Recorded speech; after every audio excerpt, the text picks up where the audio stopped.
ദുര്യോധനൻ്റെ ദുഷ്ടമായ മസ്തിഷ്കത്തിൻ്റെ അതിദുഷ്ടമായ അനുമസ്തിഷ്കം പോലെ പ്രവർത്തിച്ചിരുന്ന ദുര്യോധനൻ്റെ തന്നെ ആത്മവത്തയുടെ സത്തയുടെ സ്വത്വത്തിൻ്റെ ഒരു ബഹിശ്ചര രൂപമായിരുന്നു ശകുനി. അതുകൊണ്ടാണ് ശകുനി ഭാരതത്തിൽ ഒരു ശൈലിയാണ്. ഇതൊരു കലാകാരന്, ആർട്ടിസ്റ്റിന് കിട്ടാവുന്ന ഏറ്റവും വലിയ ബഹുമതിയാണ്. അദ്ദേഹം സൃഷ്ടിച്ചു വിട്ട ഒരു കഥാപാത്രം ജനങ്ങളുടെ ആശയ പ്രകാശനോ ഉപാധിയായ ഭാഷയിൽ ഒരു ശൈലിയായി മാറുക എന്നത് ഒരു സാഹിത്യകാരനെ സംബന്ധിച്ചിടത്തോളം ആത്മഹർഷപ്രദമായ ഒരു പ്രതിഫലമാണ്, ഒരു അംഗീകാരമാണ്. അത് വളരെ കുറഞ്ഞ തോതിലെങ്കിലും ബഷീറിന് കിട്ടിയിട്ടുണ്ട്. എട്ടുകാലി മമ്മൂഞ്ഞിന് അത്ര ജനങ്ങളുടെ ഇടയിൽ അംഗീകാരമില്ലെങ്കിലും അഭ്യസ്ത വിദ്യരുടെ ഇടയിൽ ഒരു അംഗീകാരവും ഒരു ശൈലീത്വവും ലഭിച്ചിട്ടുണ്ട്. അതുപോലെയല്ല ശകുനിക്ക് ദുഷ്ടത മനുഷ്യൻ്റെ സഹജമായ ഭാവമല്ലെങ്കിലും അവൻ്റെ ഭൗതികമായ ഒരു ഭാവമാകയാൽ ദുഷ്ടതയ്ക്ക് ജീവിതത്തിൽ വലിയ പ്രാധാന്യമുണ്ട്. എന്നും എക്കാലത്തും മനുഷ്യൻ്റെ ജീവിതം ആരംഭിച്ച കാലം മുതൽ തന്നെ ദുഷ്ടതയ്ക്ക്, ദൗഷ്ട്യത്തിന് വലിയ പ്രാധാന്യമുണ്ട്. ചരിത്രത്തിലും ദൗഷ്ട്യത്തിന് പല പ്രാധാന്യമുണ്ട്. വലിയ ചരിത്ര സംഭവങ്ങളൊക്കെ സൃഷ്ടിക്കുന്നത് ദൗഷ്ട്യമാണ്. അപ്പോൾ ദൗഷ്ട്യം ഇത്തിരി ഒന്ന് കടത്തി പറഞ്ഞാൽ ദൗഷ്ട്യമാണ് ലോക ചരിത്രത്തിൻ്റെ അന്തർധാരയെന്ന് പറയാം. അതിനെതിരായി ശിഷ്ടതയുടെ ഒരു അന്തർധാരയും സമാന്തരമായി പ്രവഹിക്കുന്നുണ്ട് എങ്കിലും പലപ്പോഴും ഈ ശിഷ്ടതയുടെ അന്തർധാര ദുഷ്ടതയുടെ അന്തർധാരയ്ക്ക് വഴങ്ങിക്കൊടുക്കുന്നത് കാണാം. ധർമ്മപുത്രരൊക്കെ കാനനവാസത്തിന് പോകുന്നത് ഈ ശിഷ്ടതയുടെ അന്തർധാരയുടെ വഴങ്ങിക്കൊടുക്കലാണ്. അപ്പോൾ ഒരു കഥാപാത്രം ശൈലിയായി തീരുക എന്നതാണ് ഒരു സാഹിത്യകാരനെ സംബന്ധിച്ചിടത്തോളം അദ്ദേഹത്തിനുള്ള സാർവത്രികമായ അംഗീകാരം. ഇത് ഏതെങ്കിലും പ്രതിഭാശാലികളുടെ ഇടയിൽ മാത്രമല്ല, സാധാരണ ജനങ്ങളുടെ, ഇപ്പോൾ വ്യാസനെക്കുറിച്ച് അറിയാത്തവരുടെ ഇടയിൽ പോലും ഈ ശകുനി എന്നുള്ള പറയും അവനൊരു ശകുനിയാണ് എന്ന് പറഞ്ഞാൽ പിന്നെ കൂടുതൽ സംസാരിക്കേണ്ട ആവശ്യമില്ല. അയാളുടെ ദുഷ്ടതയെക്കുറിച്ച് ഒരു വീരേതിഹാസ കാവ്യം രചിക്കേണ്ട ആവശ്യമൊന്നുമില്ല, ആളുകൾക്ക് മനസ്സിലാകും. വ്യാസനെയോ അല്ലെങ്കിൽ ശങ്കരാചാര്യരെയോ ഒക്കെ അറിയാത്ത ആളുകളെ സംബന്ധിച്ചിടത്തോളം പോലും ഈ ശകുനി ഒരു സത്യമായി, ഒരു സാമൂഹിക സത്യമായി, ഒരു ആശയപ്രകാശന ഉപാധിയായി ശകുനി നിലനിൽക്കുന്നു എന്നത് വലിയ വ്യാസന് കിട്ടിയിട്ടുള്ള വലിയ അംഗീകാരങ്ങളിൽ ഒന്നാണ്. ഈ ദുഷ്ടതയെക്കാട്ടിലും ഒരു കുടിലതയായിരുന്നില്ലേ ശകുനിയുടെ സ്വഭാവത്തിൽ കൂടുതൽ? ദുഷ്ടത ഉണ്ടെങ്കിലേ കുടിലത ഉണ്ടാവുള്ളൂ, ഇതേ കുടിലത ഉണ്ടാവില്ല. ദുഷ്ടതയില്ലെങ്കിൽ കുടിലതയില്ല. കുടിലത വെറുതെ വരികയില്ല. എങ്ങനെയാണ് കുടിലത വെറുതെ വരും? ആത്മാവിൻ്റെ സ്വഭാവം ആനന്ദമാണ്. അപ്പോൾ എപ്പോഴും ആനന്ദം അനുഭവിച്ചു കൊണ്ടിരിക്കുന്ന ഒരാൾക്ക് വെറുതെ കുടിലത വരികയില്ല. കുടിലത എന്ന് വെച്ചാൽ മറച്ചു വയ്ക്കലാണ്. ദുഷ്ടതയുണ്ടെങ്കിലേ ഒരു കാര്യം മറച്ചു വയ്ക്കുള്ളൂ, അല്ലെങ്കിൽ നേരെ തുറന്ന് പറയും. ദുഷ്ടതയുണ്ടെങ്കിലാണ് തന്ത്രം വരുന്നത്, ദുഷ്ടതയുണ്ടെങ്കിലാണ് കാപട്യം വരുന്നത്, ദുഷ്ടതയുണ്ടെങ്കിലാണ് ആത്മാവിൻ്റെ പ്രകാശത്തെ മറച്ചു വയ്ക്കുന്നത്, ദുഷ്ടതയുള്ളപ്പോഴാണ് തുറന്ന് പറയാതെ വരുന്നത്. അപ്പോൾ ദുഷ്ടതയുടെ ഒരു ദുഷ്ടതയ്ക്ക് പലതരത്തിലുള്ള പ്രകാശനങ്ങളുണ്ട്. ദുഷ്ടതയെ ഇഷ്ടമായിട്ടും പ്രകാശിപ്പിക്കാം. ചില ദുഷ്ടന്മാർ നല്ല വാക്കുകൾ പറഞ്ഞായിരിക്കും നമ്മെ വശീകരിക്കുന്നത്. ദുഷ്ടതയുടെ ശരിക്കുള്ള രൂപം ചീത്ത വാക്കുകളാണ്. പക്ഷെ നല്ല വാക്കുകളുടെ രൂപത്തിലും ദുഷ്ടതയെ പ്രകാശിപ്പിക്കാം. അപ്പോൾ ദുഷ്ടതയില്ലെങ്കിൽ ഈ ബാഹ്യമായ മറ്റ് വക്രമായ രീതികളൊന്നും ഉണ്ടാവുകയില്ല. കാര്യങ്ങൾ നേരെ പറയും. അതാണ് ആർജവം.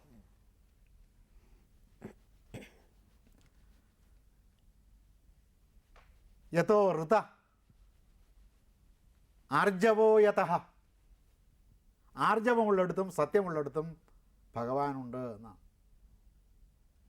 ഭഗവാനാണ് സത്യം. അപ്പോൾ സത്യത്തിന് കുടിലതയില്ല. പക്ഷേ ചില സന്ദർഭങ്ങളിൽ ഇപ്പോൾ കൃഷ്ണൻ തന്നെ, കൃഷ്ണനെക്കുറിച്ച് പറയുമ്പോഴാണ് ഇത് പറയുന്നത്, യഥോ ധർമ്മസ്തത കൃഷ്ണ യഥ കൃഷ്ണസ്തതോ ജയ. മഹാഭാരതത്തിൽ എപ്പോഴും ആവർത്തിച്ച് വരുന്ന 2 വരികളാണിത്. പക്ഷെ നമ്മൾ ഗാന്ധാരി പറഞ്ഞത് മാത്രമാണ് കേട്ടിരിക്കുന്നത്. ഗാന്ധാരി ദുര്യോധനൻ വന്ന് വിജയത്തിനുള്ള ആശംസ യാചിച്ചപ്പോൾ ഗാന്ധാരി എന്ത് പറഞ്ഞു? യഥോ ധർമ്മസ്തതോ ജയ എന്ന് പറഞ്ഞു എന്നുള്ളതിനാണ് പ്രസിദ്ധി കിട്ടിയിരിക്കുന്നത്. ഗാന്ധാരി പക്ഷപാതികളാണ് ആളുകൾ. എന്താണ് കാരണം? ആളുകളെ പെട്ടെന്ന് ആകർഷിക്കുന്നൊരു സ്വഭാവം ഗാന്ധാരിക്കുണ്ട്. കൃഷ്ണൻ്റെ സ്വഭാവത്തോട് ആളുകൾക്ക് വിപ്രതിപത്തി തോന്നും, പെട്ടെന്ന് ആകർഷിക്കില്ല. അനേകം സംശയങ്ങൾ തോന്നും കൃഷ്ണൻ്റെ പെരുമാറ്റത്തെക്കുറിച്ചും സംസാരത്തെക്കുറിച്ചും പ്രവൃത്തിയെക്കുറിച്ചും രീതികളെക്കുറിച്ചും. അനേകം സംശയങ്ങൾ സാധാരണ അനുവാചകർക്ക്, സാധാരണ വാചയിതാക്കൾക്ക്, സാധാരണ ജനങ്ങൾക്കുണ്ടാകും. അതൊരു സുതാര്യമായ സ്വഭാവമല്ല എന്നുള്ളതുകൊണ്ടാണ്. സുതാര്യമാകാൻ സാധ്യമല്ല. കാരണം ഒരു സങ്കീർണമായ ദാർശനികതയുടെ രൂപമായിട്ടാണ് കൃഷ്ണൻ വരുന്നത്. മഹത്തായ ചിന്തകൾ മനസ്സിലാക്കാൻ ബുദ്ധിമുട്ടുണ്ട്. അപ്പോൾ മഹത്തായ ചിന്തയുടെ പുറത്ത് ധ്യാനമിരിക്കണം. തത്വമസി എന്ന് പറഞ്ഞാൽ ലളിതമായിട്ട് തോന്നുമെങ്കിലും മനസ്സിലാക്കാൻ ബുദ്ധിമുട്ടാണ്. സർവ്വരാജ്യ തൊഴിലാളികളെ നിങ്ങൾ സംഘടിക്കുമെന്ന് പറയുന്നത് പോലെയല്ല. അതെല്ലാവർക്കും മനസ്സിലാവും. അതിൻ്റെ ഉദ്ദേശം മനസ്സിലാവും, അതിൻ്റെ ഗുണം മനസ്സിലാവും, അതിൻ്റെ മേന്മ മനസ്സിലാകും. സമൂഹത്തിൽ അതിന് വരുത്താവുന്ന പരിവർത്തനത്തെക്കുറിച്ച് വലിയ പ്രഭാഷണങ്ങളും നടത്തേണ്ട, പെട്ടെന്ന് മനസ്സിലാകും. തൊഴിലാളികളെല്ലാവരും കൂടി സംഘടിച്ച് നിന്നാൽ പല നന്മകളും ചെയ്യാൻ സാധിക്കും സമൂഹത്തിൽ. അല്ല, ഇവിടെ പറഞ്ഞത് ഗാന്ധാരിക്ക് എല്ലാവരെയും ആകർഷിക്കാൻ കഴിയുമായിരുന്നു. പക്ഷേ കൃഷ്ണനെ സംശയത്തോടു കൂടി വീക്ഷിച്ചിരുന്നു. അപ്പോൾ ആ സംശയം ഉണ്ടാകുന്നത് കൃഷ്ണൻ്റെ ജീവിതം സുതാര്യമല്ലായിരുന്നു എന്നതുകൊണ്ടാണോ എന്ന് ചോദിക്കുക. സുതാര്യമല്ലായിരുന്നിട്ടല്ല, ആ സുതാര്യത മനസ്സിലാക്കാനുള്ള കഴിവ് കൃഷ്ണനെ സമീപിക്കുന്നവർക്കില്ല, കൃഷ്ണനെ വായിക്കുന്നവർക്കില്ല, കൃഷ്ണനെ ഭജിക്കുന്നവർക്ക് പോലുമില്ല. രണ്ട് കൃഷ്ണൻ്റെ സുതാര്യത ഇല്ലായികയല്ല, ചില സുതാര്യതകൾ മനുഷ്യൻ്റെ ആ വിഷയത്തിലുള്ള അന്ധത കൊണ്ട് അത് സുതാര്യമാണെന്ന് മനുഷ്യർക്ക് തോന്നുന്നില്ല. അല്ല, ഈ ധർമ്മം തന്നെ പലപ്പോഴും സുതാര്യമല്ലാതിരുന്നിട്ടില്ലേ? ധർമ്മമൂർത്തിയാണ് ഭഗവാൻ. അപ്പോൾ ധർമ്മത്തിന്റെ പല സങ്കീർണതകളും സാധാരണ മനുഷ്യർക്ക് പെട്ടെന്ന് മനസ്സിലാക്കാൻ പറ്റാതെ. ആ ധർമ്മം സുതാര്യമല്ല. ധർമ്മത്തിന് അനേകം വിഭിന്നമായ രൂപങ്ങളുണ്ട്. ധർമ്മം സുതാര്യമല്ലെന്ന് തന്നെയാണ് വ്യാസൻ പറയുന്നത്. ധർമ്മസ്യ ഗഹനാഗതി, ധർമ്മസ്യ തത്വം നിഹിതം ഗുഹായാം. ഗുഹ എന്ന് വെച്ചാൽ ഗുഹയല്ല, അത് വളരെ രഹസ്യാത്മകമാണ്. വലിയ ചിന്തകന്മാർക്ക് മാത്രമേ ധർമാധർമ്മങ്ങൾ നിർണ്ണയിക്കാൻ സാധിക്കൂ. വലിയ ദാർശനികന്മാർക്ക് മാത്രമേ ധർമാധർമ്മങ്ങൾ നിർണ്ണയിക്കാൻ സാധിക്കൂ. നിയമജ്ഞന്മാർക്ക് പോലും അത് സാധിച്ചു എന്ന് വരികയില്ല. നമ്മളിവിടെ താരതമ്യപ്പെടുത്തുന്നത് ഗാന്ധിജിയുടെയും ശ്രീകൃഷ്ണൻ്റെയും ജീവിതങ്ങളാണ്. അപ്പോൾ ഗാന്ധാരിയുടെ മഹാത്മാഗാന്ധിയുടെ വളരെ പ്രസിദ്ധമായൊരു പ്രഖ്യാപനമുണ്ട്, എൻ്റെ ജീവിതമാണ് എൻ്റെ സന്ദേശം. അദ്ദേഹത്തിൻ്റെ ജീവിതം സുതാര്യമായിരുന്നു എന്നതുകൊണ്ടാവാം അദ്ദേഹം എൻ്റെ ജീവിതമാണ് എൻ്റെ സന്ദേശം എന്ന് പ്രഖ്യാപിച്ചത്. അതുപോലെയല്ല, ഗാന്ധിജിയുടേതുപോലുള്ള സുതാര്യത കൃഷ്ണനില്ല. ഗാന്ധിജി ഒരു ത്യാഗമൂർത്തിയാണ്. അദ്ദേഹത്തിൻ്റെ ത്യാഗമൂർത്തിത്വം കൊണ്ട് അദ്ദേഹത്തിൻ്റെ ജീവിതത്തിൽ രഹസ്യങ്ങളൊന്നും ഇല്ലാതെ വന്നു എന്നേ ഉള്ളൂ. അതുകൊണ്ട് തുറന്ന പുസ്തകം പോലെ അദ്ദേഹം ജനങ്ങളുടെ മധ്യത്തിൽ വർത്തിച്ചു. കൃഷ്ണൻ അങ്ങനെയല്ല. കൃഷ്ണൻ വലിയ ജനനേതാവിന് അതല്ലേ അഭികാമ്യം. ഗാന്ധിജി ജീവിച്ചിരുന്ന ഒരു കേവല മനുഷ്യനാണ്. ഭഗവാൻ ഭാരതത്തിൻ്റെ അന്നുവരെ ഉണ്ടായിരുന്നിട്ടുള്ള, അതായത് വ്യാസൻ്റെ കാലം വരെ വികസിച്ചു വന്നിട്ടുള്ള എല്ലാ ദർശനങ്ങളുടെയും സങ്കീർണതകളെ ഏകത്ര സമന്വയിച്ചതിൻ്റെ നിത്യമായ സമന്വിത രൂപമാണ്. അതുകൊണ്ട് കൃഷ്ണനെ അനലൈസ് ചെയ്യുമ്പോൾ ഭാരതത്തിൻ്റെ അന്നുവരെയുള്ള ചിന്താധാരകളെല്ലാം അദ്ദേഹത്തിൻ്റെ മനസ്സിൽ അന്തർഭവിപ്പിച്ചിരിക്കുന്നതിനാൽ ആ ചിന്താധാരകളെല്ലാം നാം അറിഞ്ഞിരിക്കണം. ഈ സുതാര്യത ഇല്ലായ്മ എല്ലാ അവതാര പുരുഷന്മാർക്കും ബാധകമാണോ? ഇപ്പോൾ രാമനില്ല ഈ പ്രശ്നം. രാമനെ പെട്ടെന്ന് നമുക്ക് മനസ്സിലാകും. കാരണം സാധാരണ മനുഷ്യൻ്റെ ജീവിതമാണ് അദ്ദേഹം നയിക്കുന്നത്. അതുകൊണ്ടാണ് അദ്ദേഹം ഈ വിശ്വരൂപം പ്രദർശിപ്പിക്കുന്നില്ലല്ലോ. അപ്പോൾ വിശ്വരൂപം പ്രദർശിപ്പിക്കാത്ത കൃഷ്ണനാണ് രാമൻ. വിശ്വരൂപം പ്രദർശിപ്പിക്കുന്ന രാമനാണ് കൃഷ്ണൻ. ഇതാണ് ഇവർ തമ്മിലുള്ള വ്യത്യാസം. ഈ വ്യത്യാസം രാമായണവും മഹാഭാരതവും തമ്മിലുണ്ട്. രാമനിൽ നിന്ന് ഇഷ്ടം പോലെ കോരിയെടുക്കാനുള്ള ദാർശനികമായ ജലനിധി രാമനിലില്ല. കൃഷ്ണനിൽ അങ്ങനെയല്ല. എത്ര കോരിയെടുത്താലും തീരാത്ത വിധത്തിൽ അടുക്കടുക്കായിട്ട് അർത്ഥതലങ്ങൾ കൊണ്ട് പണിത് ഉയർത്തി വച്ചിരിക്കുന്ന സജീവമായ അത്ഭുതകരമായ ഒരു വിഗ്രഹമാണ് കൃഷ്ണൻ. അതുകൊണ്ട് കൃഷ്ണനെ സമീപിക്കുമ്പോൾ വളരെ ശ്രദ്ധിച്ചിരുന്നില്ലെങ്കിൽ, വളരെ നിധിധ്യാസപരമായ പഠനത്തിന് വിധേയമാക്കിയില്ലെങ്കിൽ ഓരോരുത്തർക്കും അവരവർക്ക് ഇഷ്ടമുള്ളത് കൃഷ്ണനിൽ നിന്ന് എടുത്തുകൊണ്ട് പോരാ. കൃഷ്ണനെ വെറുതെ ഗോപിക കാമുകന്മാരായിട്ട് കാണുന്നവരുണ്ട്, വെറുതെ ഇടയച്ചെറുക്കനായിട്ട് കാണുന്നവരുണ്ട്. ഓടക്കുഴലൂതി നാളെ പശുവിനെയും തീറ്റി നടക്കുന്ന ഇപ്പോൾ കുഞ്ചൻ നമ്പ്യാരൊക്കെ അങ്ങനെ പരിഹസിക്കും കൃഷ്ണനെ, കാലിച്ചെറുക്കനായിട്ട്.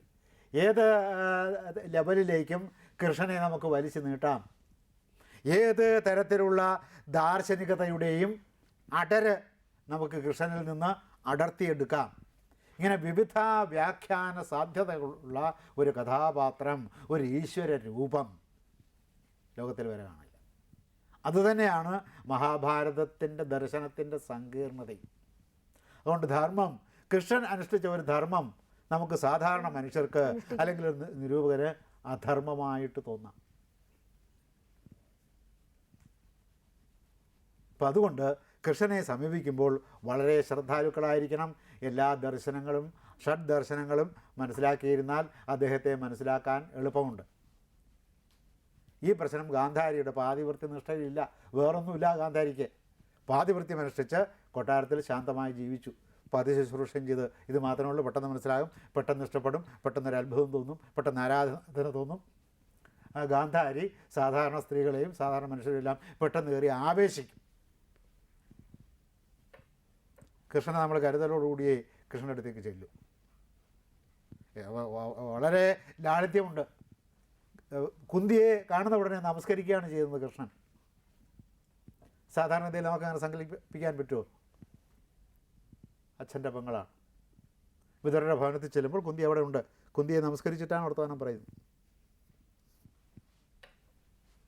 അത് പ്രതീക്ഷിക്കില്ല കൃഷ്ണൻ അത് ചെയ്യുമെന്ന്. ധർമ്മപുത്രരോട് ബഹുമാനത്തോടുകൂടിയേ പെരുമാറൂ. ധർമ്മപുത്രർ കൃഷ്ണനേക്കാളും മൂത്തതാണ്. അപ്പോൾ ഈ സാധാരണമായ സാമുദായികമായ ആചാരങ്ങളെല്ലാം അനുഷ്ഠിക്കുന്നതിനോടൊപ്പം ഈ ആചാരങ്ങളിലൊന്നും കൃഷ്ണനില്ല. ഇതൊക്കെ വെറുതെ ബാഹ്യമായ ചേഷ്ടകളാണ്. ഈ ആചാരങ്ങൾക്കെല്ലാം അതീതനായി, ധർമാധർമ്മങ്ങൾക്കും അതീതനായി, സർഗക്രിയയുടെ ലീലയിൽ മുഴുകിയിരിക്കുന്ന മനസ്സാണ് കൃഷ്ണൻ്റേത്. കൃഷ്ണന് ചില സമയത്ത് ദുഃഖമുണ്ടായതായും വർണ്ണിക്കും വ്യാസൻ. അത് മനുഷ്യത്വത്തിൻ്റെ ഒരു ബഹിസ്ഫുരണം ആളുകൾക്ക് തോന്നട്ടെ എന്ന് വിചാരിച്ചിട്ടാണ് ആ വർണ്ണന. രാമന് ഈ മാനുഷികത വളരെ കൂടുതലായിരുന്നു അല്ലേ? കൂടുതലായിരുന്നു. സീത കാണാതെ പെട്ടെന്ന് വലിയ ഗൗരവക്കാരൊക്കെ പെട്ടെന്ന് കരയുന്നവരാണ്. സംസാരിക്കാതിരിക്കുന്നവർ, ആശയം പ്രകടിപ്പിക്കാത്തവർ, സംസാര വിമുഖതയുള്ളവർ, അന്തർമുഖന്മാർ, ഇവരൊക്കെ പെട്ടെന്ന് കരയുന്ന ആളുകൾ. പെട്ടെന്ന് ദുഃഖവും പോകും. ദശരഥൻ മരിച്ചു എന്നുള്ള വൃത്താന്തം പറയുമ്പോൾ രാമൻ കാട്ടിൽ കിടന്ന് കരഞ്ഞ് കിടന്നുരുണ്ടു.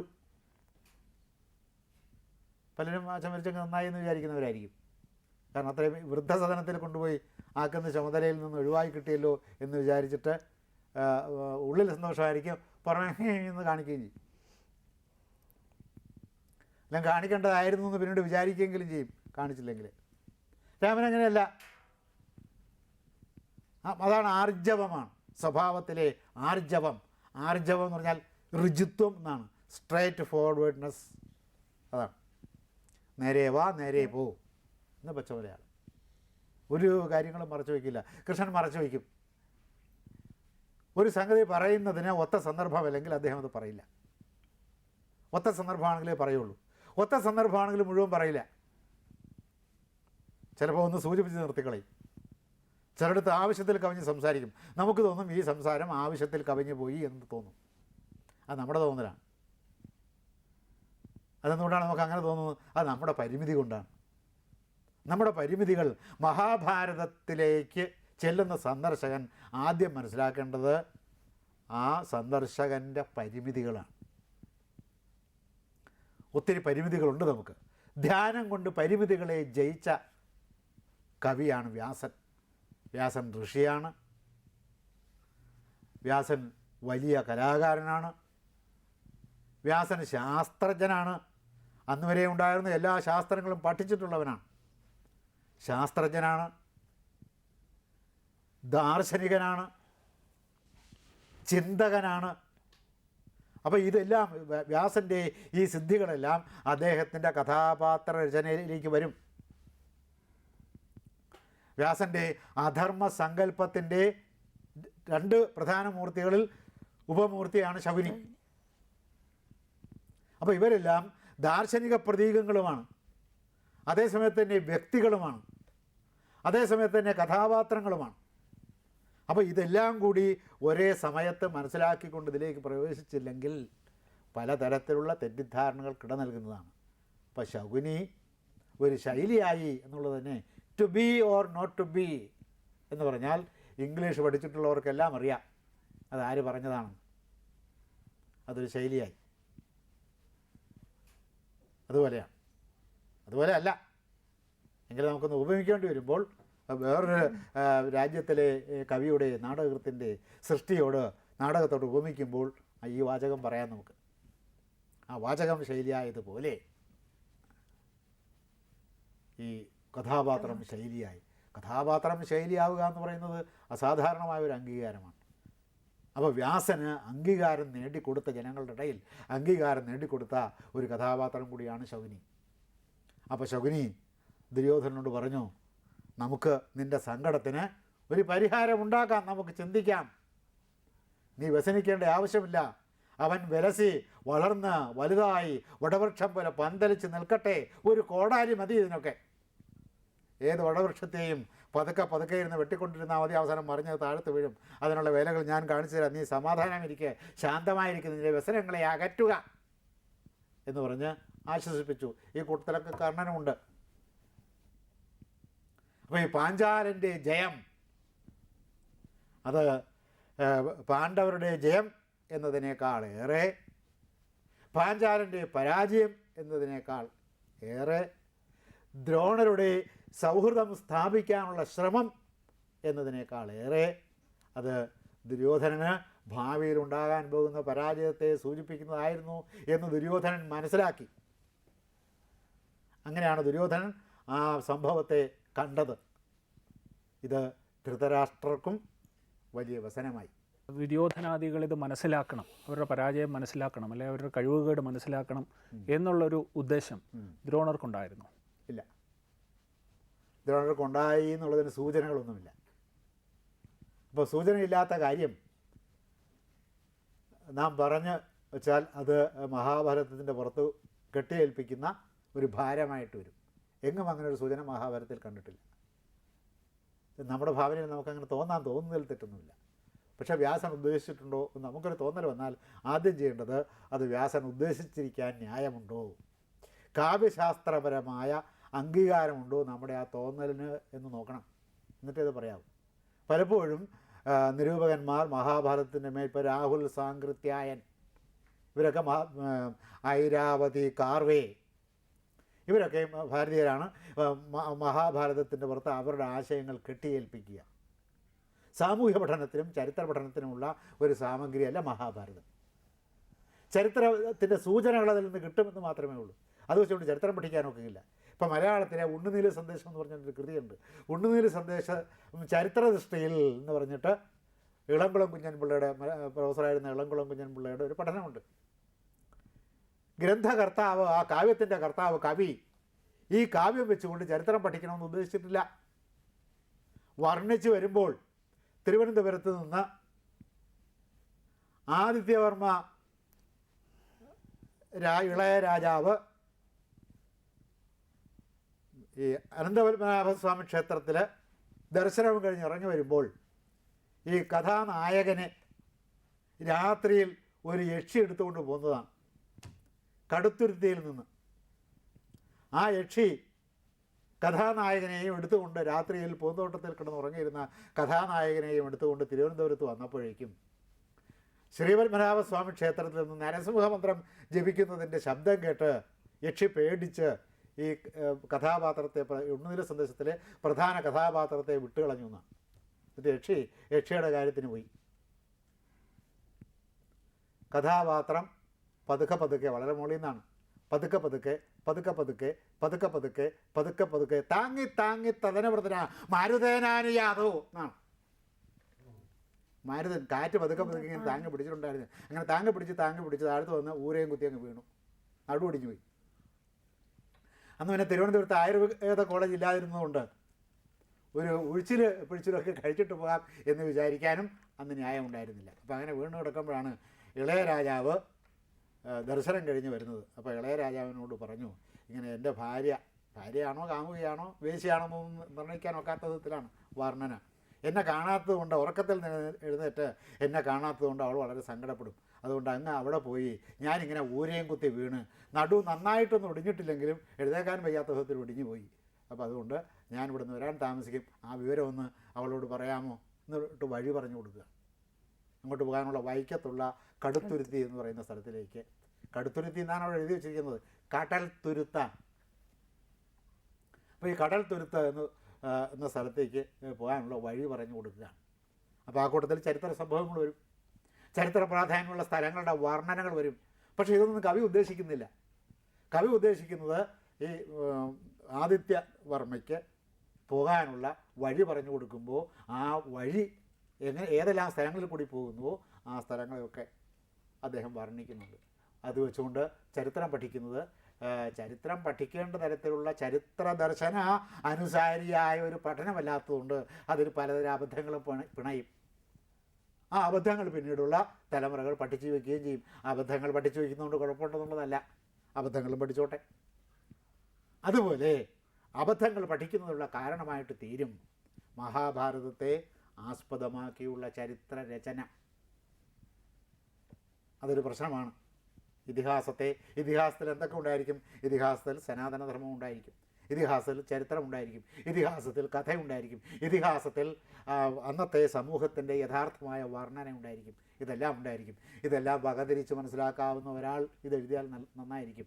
ചരിത്രകാരന്മാർക്ക് എന്തറിഞ്ഞുകൂടാ? ഫിലോസഫി അറിഞ്ഞുകൂടാ, പറഞ്ഞു കൊടുത്തായിട്ട് മനസ്സിലാവുകയുമില്ല. അങ്ങനെയുണ്ട്. മാഷ് പറഞ്ഞു വരുന്നത് മഹാഭാരതം പഠിക്കുമ്പോൾ അല്ലെങ്കിൽ മഹാഭാരതം വിലയിരുത്തുമ്പോൾ വ്യാസനോട് ഭക്തിയും പ്രതിബദ്ധതയും ഉണ്ടാവണം എന്നാണ്. ഭക്തി വേണമെന്നില്ല, ഇത് ഞാൻ പറയുന്നതല്ലേ. കാരണം അങ്ങനെയാണെങ്കിൽ ദാസ് ക്യാപിറ്റൽ പഠിക്കുന്നു അല്ലെങ്കിൽ വിലയിരുത്തുന്നു, ആ അവസരത്തിൽ മാർക്സിനോട് പ്രതിബദ്ധത ഉണ്ടാവണ്ടേ? ആണല്ലോ, അല്ലെങ്കിൽ നമ്മളെപ്പോഴും അതിനെതിരായിട്ട് ചിന്തിച്ചുകൊണ്ടിരിക്കും. അപ്പോൾ വിമർശന ബുദ്ധിയോടെ ഒരു കൃതിയെ സമീപിക്കാൻ പാടില്ലേ? ശരിക്കും ഒരു കൃതി വായിക്കേണ്ടത് ആ കൃതിക്കെതിരായിട്ടാണ്. ഈ കൃതി എഴുതിയിരിക്കുന്നയാൾ ശുദ്ധ മണ്ടനാണ് എന്ന് വിചാരിച്ചുകൊണ്ട് വേണം കൃതി വായിക്കാൻ, എന്നാലേ കൃതിയുടെ പൂർണ്ണമായ ആസ്വാദനം ഉണ്ടാവുള്ളൂ. അങ്ങനെ വിചാരിച്ചുകൊണ്ട് വായിച്ച് അവസാനത്തിൽ വരുമ്പോൾ ഈ ഗ്രന്ഥകർത്താവിൻ്റെ പാദങ്ങൾ നമസ്കരിക്കത്ത വിധത്തിൽ നമ്മെ മാറ്റിയെടുക്കാൻ ഗ്രന്ഥകർത്താവിന് സാധിക്കണം. അല്ലെങ്കിൽ അത് ഉത്തമ ഗ്രന്ഥമല്ല. അത് കാലത്തിൻ്റെ അതിക്രമ വാസനയെ താണ്ടുകയില്ല. കാലം ചവിട്ടിക്കശക്കി, കാലത്തിൻ്റെ പുറമ്പോക്ക് ഭൂമിയുണ്ട്. ഈ ഗവൺമെൻറ്റിൻ്റെ പുറമ്പോക്ക് എന്ന് പറഞ്ഞാൽ ഓരോ കാലത്തും അധികാരത്തിൽ കയറുമ്പോൾ അവരുടെ പാർട്ടിക്കാർക്ക് പതിച്ചു കൊടുക്കാനുള്ളതാണ് ആ പുറമ്പോക്ക്. ഇതങ്ങനെയല്ല. കാലത്തിൻ്റെ പുറമ്പോക്കിലെടുത്ത് ഈ കൃതി എറിഞ്ഞു കളയും. അപ്പോൾ കാലാതിപാതത്തെ അതിജീവിക്കാൻ സാധിക്കാത്ത കൃതികളായി അത് കാലത്തിൻ്റെ വിസ്മരണത്തിൻ്റെ ചവറ്റുകൊട്ടയുണ്ട്. അപ്പോൾ കാലവിസ്മരണത്തിൻ്റെ ചവറ്റുകൊട്ടയിലേക്ക് എറിയപ്പെടും. അങ്ങനെ എത്രയോ കോടിക്കണക്കിന് കൃതികൾ കാലം ഇങ്ങനെ എറിഞ്ഞു കളഞ്ഞിട്ടുണ്ട്. അപ്പോൾ ഒരു കൃതി പൂർണ്ണമായി ആസ്വദിക്കണമെങ്കിൽ ആ കൃതിക്കെതിരായിട്ട് വായിക്കണം. അങ്ങനെയാണ് വായിക്കേണ്ടത്. ഒരു റീഡിങ് ഓഫ് അറ്റാക്ക് എന്നാണ് അതിന് പറയുന്നത് ആധുനിക സാഹിത്യ നിരൂപണത്തിൽ. ഒരു റീഡിങ് ഓഫ് അറ്റാക്ക് ആയിരിക്കണം. മഹാഭാരതത്തെയും ഇങ്ങനെ സമീപിക്കാം. രാഹുൽ സാങ്കൃത്യായനും കൊസാംബിയും ഒക്കെ ഈ രീതിയിലൊരു സമീപനമല്ലേ സ്വീകരിച്ചിരുന്നത്? അല്ല, ആ സമീപനം എല്ലാവരും സ്വീകരിച്ചത്. മാർക്സിസത്തിന് അനുകൂലമായി ഇതിനെ വ്യാഖ്യാനിക്കാൻ എന്താണ്, അല്ലെങ്കിൽ ഈ കൃതിയുടെ സ്വാധീനത്തെ തുടച്ചു മാറ്റിയിട്ട് ആ സ്ഥാനത്തേക്ക് മാർക്സിസത്തെ പതിക്കാൻ എന്താണ് മാർഗം എന്നുള്ളതാണ്. അവർ വേറൊരു പ്രത്യയശാസ്ത്രത്തിൻ്റെ പ്രചരണത്തിന് വേണ്ടിയാണ് ഈ കൃതിയെ വിമർശിച്ചത്. അല്ല, മഹാഭാരതത്തിനെതിരായ ഒരു റീഡിങ് നടത്തിയതല്ല, ഒരു ഓപ്പോസിറ്റ് റീഡിങ് ആയിരുന്നില്ല. അത് വേറെ ഒരു പ്രത്യേക ഉദ്ദേശം മനസ്സിൽ വെച്ചുകൊണ്ട് നമ്മുടെ പൗരാണിക സംസ്കാരത്തെ വ്യാഖ്യാനിക്കാനുള്ള പാർട്ടി കമ്മിറ്റിയുടെ തീരുമാനപ്രകാരം ചെയ്തതായിരുന്നു. നമ്മളെതിരായിട്ടൊരു എതിർ വായന വായിക്കുന്നത് ഏതെങ്കിലും പാർട്ടിയോ സംഘടനയോ നമ്മളോട് പറഞ്ഞിട്ടില്ല. അത് നമ്മൾ സ്വന്തമായിട്ട് വായിക്കുന്നതാണ്. അത് കൃതിയുടെ പൂർണ്ണമായ ആസ്വാദനത്തിന് നല്ലതുമാണ്, ഉത്തമമാണ്. അത് ഉത്തമമായ ഒരു വായനാ സംസ്കാരത്തിൻ്റെ ഭാഗവുമാണ്. മഹാഭാരതം വായിക്കുമ്പോൾ എടുക്കേണ്ടുന്ന ദാർശനികമായ ശ്രദ്ധയെക്കുറിച്ച് ഞാൻ പറയുകയല്ല, വ്യാസൻ പറഞ്ഞതാണ് ഞാൻ പറയുന്നത്. വ്യാസൻ അതിൻ്റെ അനുക്രമണിക പർവ്വത്തിലും ആദിപർവ്വത്തിലെ ആദ്യത്തെ ശ്ലോകങ്ങളെല്ലാം ഈ മഹാഭാരതം എങ്ങനെ പഠിക്കണമെന്നതിനെ സംബന്ധിച്ചാണ്. കൃതിയുടെ മുഖവുരയിൽ ഈ കൃതി എങ്ങനെയാണ് പഠിക്കേണ്ടത് എന്ന് ഗ്രന്ഥകർത്താവ് എഴുതി വച്ചിരിക്കുന്നു, ഒരു സംശയമില്ല അതിന്. അപ്പോൾ അതാരെങ്കിലും ഉന്നയിച്ചാൽ എന്ത് പറയും? അത് വ്യാസൻ എഴുതിയതല്ല. അതാണ് അതിൻ്റെ മറുപടി. വ്യാസൻ അങ്ങനെ എഴുതിയിട്ടില്ല. എന്താണ് തെളിവ്? തെളിവൊന്നുമില്ല. വ്യാസൻ എഴുതിയിട്ടില്ല. ഞങ്ങൾ പറയുന്നു, ഞങ്ങൾക്കറിയാമേ. എന്താ ഞങ്ങൾക്ക് അറിഞ്ഞുകൂടാത്തത്? ഞങ്ങൾക്കറിയാൻ പറ്റാത്ത കാര്യം എന്താ പ്രപഞ്ചത്തിലുള്ളത്? ഞങ്ങൾക്ക് അറിഞ്ഞുകൂടാത്ത കാര്യങ്ങളൊന്നും പ്രപഞ്ചത്തിലില്ല. പ്രപഞ്ചം ഞങ്ങളാണ് ആദ്യമായിട്ട് വ്യാഖ്യാനിക്കുന്നത്. അതിന് പ്രപഞ്ചം വ്യാഖ്യാനിച്ചില്ല. പ്രപഞ്ചം വെറുതെ മലന്ന് കിടക്കുകയായിരുന്നു ഇവിടെ. ഞങ്ങൾ വന്നു, ഉടനെ പ്രപഞ്ചത്തെ വ്യാഖ്യാനിച്ചു. പ്രപഞ്ചത്തെ ഞങ്ങളെടുത്ത് കമത്തി വെച്ചു വിപ്ലവം കൊണ്ട്. അതാണ്. ഇതുവരെ കണ്ടിട്ടില്ലാതെ എവിടെയാണ് ഈ വിപ്ലവം വന്നതെന്ന്. ലോകചരിത്രത്തിൽ അങ്ങനെ ഒരു വിപ്ലവം ഉണ്ടായതിന് തെളിവുകളൊന്നുമില്ല. പക്ഷേ എങ്കിലും ഞങ്ങൾ അങ്ങനെ പറയും. നിങ്ങളത് കേട്ട് അത് വിശ്വസിച്ചോളണം. അത് നിങ്ങളുടെ കടമയാണ്. ഇല്ലെങ്കിൽ ഞങ്ങൾ വിശ്വസിപ്പിക്കും നിങ്ങളെ. ഈ ഒരു സമീപനമുണ്ട്. ഈ സമീപനം മഹാഭാരതത്തിന് ചേർന്നതല്ല. വസ്തുതകളെ അംഗീകരിക്കാതിരിക്കുന്നത് പോലെ ഒരു ചരിത്രപരമായ അബോധത്വം വേറെ ചൂണ്ടിക്കാണിക്കാനില്ല. അപ്പോൾ എവിടെയാണോ മാർക്സിസ്റ്റ് പ്രത്യയശാസ്ത്രപരമായ സമീപനത്തിന് തടസ്സമായി മഹാഭാരതം നിൽക്കുന്നത്, അവിടെയൊക്കെ പറയും അത് മഹാഭാരതത്തിൽ ഇല്ലാത്തിരുന്ന. വ്യാസൻ ഒരു സെൻറ്റൻസേ എഴുതിയിട്ടുള്ളൂ മഹാഭാരതത്തിൽ. എന്താണ് ആ സെൻറ്റൻസ്? ചേട്ടാനിയന്മാരുടെ മക്കൾ തമ്മിൽ രാജ്യത്തെ ചൊല്ലി യുദ്ധമുണ്ടായി. ശക്തന്മാരായിരുന്ന അനിയൻ്റെ മക്കൾ അക്രമം ഉപയോഗിച്ച്, അനീതി ഉപയോഗിച്ച് നീതിമാന്മാരായിരുന്ന ദുര്യോധനാദികളെ കൊന്നുകളഞ്ഞു. പ്രശ്നം തീർന്നു. ഈ 2-3 വരികളാണ്. അല്ലെങ്കിൽ ഇതെല്ലാം കൂടി ഒറ്റ വരിയായിട്ടൊരു കോമ്പൗണ്ട് സെൻറ്റൻസായിട്ട് എഴുതാം. ഇങ്ങനെയാണ് വ്യാസൻ എഴുതി വെച്ചിരുന്നത്. പിന്നെ എന്ത് ചെയ്തു? പിന്നെ കുറേ വ്യാസന്മാരിങ്ങ് വന്നു പിന്നാലെ നിരനിരയായിട്ട് വന്ന് തെക്കോട്ടും വടക്കോട്ടും പടിഞ്ഞോട്ടും കിഴക്കോട്ടും മുകളിലോട്ടും താഴോട്ടും സർവ്വ ദിക്കുകളിലേക്ക് എഴുതി ഇത് ഇത്രയും വലിയ ഒരു പെരുത്ത ബ്രഹ്മാണ്ടൻ ഗ്രന്ഥമാക്കി മാറ്റി എന്തു ചെയ്യും? ഒറ്റ സെൻറ്റൻസ് എഴുതിയുള്ളൂ. വിൻ്റർനെറ്റ്സ് പറയുന്നത് 8000 ശ്ലോകങ്ങളെ വ്യാസൻ എഴുതിയിട്ടുണ്ടായിരുന്നുള്ളൂ എന്നാണ്. അവർ രണ്ടുപേരും കൂടി ഇരുന്നാണ് എഴുതിയതേ. വിൻ്റർനെറ്റ്സും വ്യാസൻ കൂടി ഇരുന്നാണ് എഴുതിയത്. പിന്നെ അദ്ദേഹത്തെ അങ്ങനെ പറഞ്ഞാൽ എന്താ? അദ്ദേഹം സാക്ഷിയാണ് ഇതിന്. പിന്നെ അതങ്ങോട്ട് ആവർത്തിച്ച് പിടിക്കാൻ തുടങ്ങി. 8000 ശ്ലോകങ്ങളെ ഉണ്ടായിരുന്നുള്ളൂ.